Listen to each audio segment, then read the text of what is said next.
इस वीडियो में हम आयुर्वेद की अत्रि देव विद्या अलंकार द्वारा लिखित बहुत ही महत्वपूर्ण पुस्तक आयुर्वेद का इतिहास के अंतर्गत इसके पहले अध्याय के विषय वैदिक साहित्य का वर्णन करेंगे।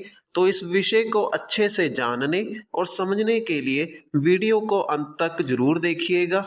तो इस वैदिक साहित्य की व्याख्या में लिखा है, भूगर्भ शास्त्री पृथ्वी की आयु के 4 प्रधान युग मानते हैं, जिसमें से हर एक जीवन विकास के अनुसार कई छोटे भागों में बंटा हुआ है। ये युग इस प्रकार है, जिसमें पहला अजंतुक, जब पृथ्वी पर किसी प्रकार का जीवन ना था।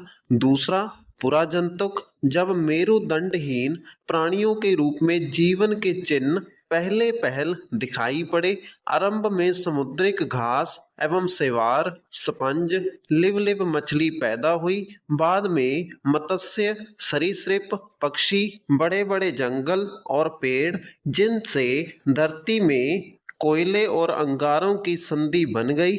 तीसरा मध्य जंतुक और चौथा नवीन जंतुक, जिस युग में विविध प्रकार के स्तनपायी जंतु विकसित हुए, जिनमें से मनुष्य भी सर्वविदित हुआ है। तो इस पैरे की व्याख्या के अनुसार भूगर्भ शास्त्रियों ने पृथ्वी की आयु को 4 भागों अर्थात अजंतुक, पुराजंतुक, मध्य जंतुक और नवीन जंतुक के अनुसार बांटा है। इसके बाद अगले पैरे में लिखा है, मनुष्य की उत्पत्ति से पूर्व उसके जीवन के साधन बन चुके थे। जिस प्रकार शिशु के भूमिष्ठ होने से पहले माता के स्तनों में उसके पोषण का साधन दूध आ जाता है, मनुष्य में ज्ञान का विकास शनै शनै हुआ। आरंभ में अपनी आवश्यकताओं की पूर्ति के लिए उसने जिन वस्तुओं का और जिस प्रकार से उपयोग किया, उन्हीं के अनुसार इतिहास के युग प्रारंभ होते हैं।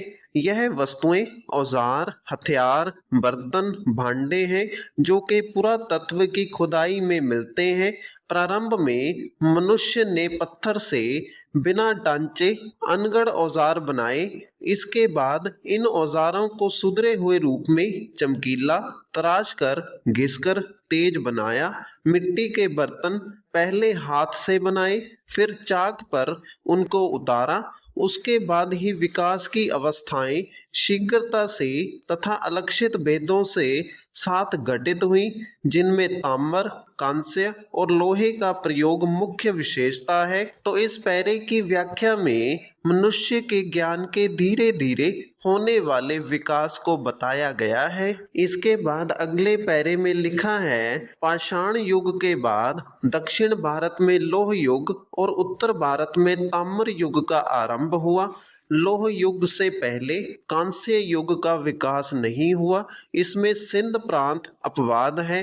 कांसा बनाने में 9 भर तांबा और 1 भर रांगा मिलाकर डाला जाता है। इसके अलावा चरक संहिता में अत्रि पुत्र ने ब्रह्म रसायन सिद्ध करने के लिए ताम्र पात्र का उल्लेख किया है। इसके बाद अगले पैरे में लिखा है, दक्षिण भारत की अपेक्षा उत्तर में लोहा पहले व्यवहार में आया। अथर्ववेद में इसका उल्लेख है, जो कि 2500 ईसा पूर्व से बाद का नहीं कहा जा सकता। हीरोदत्त का कथन है कि जो भारतीय सिपाही ईरानी सम्राट जर्सकीस की कमान में यूनान के विरुद्ध 325 ईस्वी पूर्व में लड़े थे, उन्होंने अपने धनुष के साथ लोहे की नोक लगे हुए वेद के बाणों का प्रयोग किया था। सिकंदर को बहुत बढ़िया लोहा फौलाद भेंट में दिया गया था। इसके बाद अगले पैरे में लिखा है, ऋग्वेद में सोने के गहनों का वर्णन है। यह आभूषण कान के कुंडल, वल्य, नूपुर, हार और गले की मणियां थे। इनमें से अधिकांश आभूषण मोहनजोदड़ो के पूर्ववासी पहनते थे। इसके बाद अगले पैरे में लिखा है, सोने के अतिरिक्त ऋग्वेद में अयस नामक दूसरी धातु का भी वर्णन है, जिसके बर्तन बनते थे।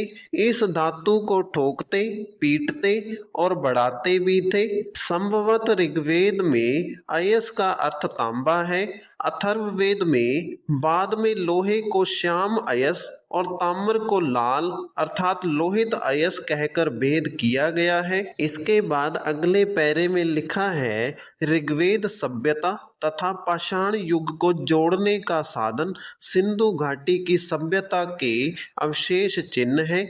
यह चिन्ह पुरातत्व की खुदाई में हड़प्पा अर्थात लाहौर और मुल्तान के बीच रावी की एक पुरानी धारा के तट पर वसा हुआ एक पुराना स्थान जिसका प्राचीन वैदिक नाम हरियुपिया संभवतः था एवं मोहनजोदड़ो अर्थात सिंधी मोयाजोदड़ो भरे हुओं की ढेरी या टीला जिला लरकाना सिंध में था स्थानों में पाए गए हैं। इसके बाद व्याख्या में आगे लिखा है, यही सभ्यता हमको ऋग्वेद में मिलती है। सिंधु संस्कृति ऋग्वेद से पूर्व की है या पीछे की, यह एक समस्या है।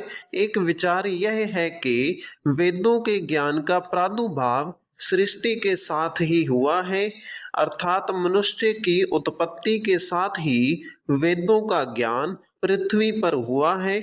आयुर्वेद शास्त्र के अनुसार सृष्टि से पूर्व ज्ञान उत्पन्न हुआ है। इसके बाद अगले पैरे में लिखा है, इतिहास का प्राचीन स्रोत ऋग्वेद संहिता है। यह आर्य जाति का सबसे प्राचीन ग्रंथ है। भाषा शास्त्र के विद्वानों का कहना है कि ऋग्वेद की भाषा व्याकरण और धातुओं की दृष्टि से ईरानी, यूनानी, लातीनी, ट्यूटनी, केल्ट और स्लाव भाषाओं से मिलती है, जैसे यह सब एक ही मूल भाषा से निकली हुई हो। परिवार के निकटतम संबंधों एवं जीवन के मौलिक अनुभवों के सूचक शब्द इन भाषाओं में एक जैसे ही हैं, जैसे माता पिता, पुत्र पुत्री, ईश्वर, हृदय, आंसू, कुल्हाड़ी, वृक्ष, कुत्ता और गौ आदि शब्द। उदाहरण के लिए देखिए, संस्कृत में मातर, लैटिन में मेतर, अंग्रेजी में मदर और संस्कृत में सुन्नू, लिथुआनियन में सुन्नू, प्राचीन जर्मनी की खड़ी बोली में भी सुन्नू, इंग्लिश में सन। इसके बाद अगला हेडिंग वेद और अवेस्ता का लिखा है, जिसकी व्याख्या में लिखा है, आर्यों के ऋग्वेद की भांति अवेस्ता पारसियों का प्राचीन ग्रंथ है। ऋग्वेद से अवेस्ता की भाषा बहुत अधिक मिलती है। अवेस्ता का अर्थ शास्त्र है, जिसमें गाथा या प्रार्थनाएं ऋग्वेद की भांति ही है। इसमें यजन अर्थात यज्ञ, विस्पेरद अर्थात बलि संबंधी कर्मकांड तथा वेंदीदाद अर्थात प्रेत आदि के विरोधी नियम आदि भी है। अवेस्ता की टीका पहलवी में हुई है। इस टीका को जेंद भी कहते हैं। जेंद का अर्थ टीका है। अब लोग जेंद और अवेस्ता इन दोनों शब्दों को मिलाकर पुस्तक तथा भाषा के लिए जेंदावेस्ता या जिंदावेस्ता कहते हैं। इसके बाद आगे लिखा है, अवेस्ता और ऋग्वेद के शब्दों में बहुत साम्य है।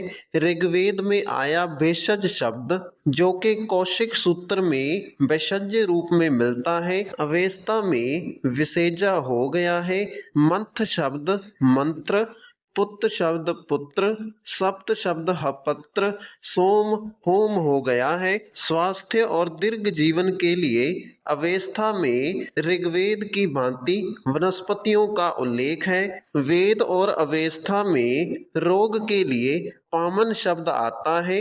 विद्वानों की मान्यता है कि ऋग्वेद के समकालीन या उसकी समीपवर्ती यदि कोई भाषा है तो वह अवेस्ता है। तो इसी के साथ हमारी इस वीडियो का विषय यहीं पर समाप्त होता है।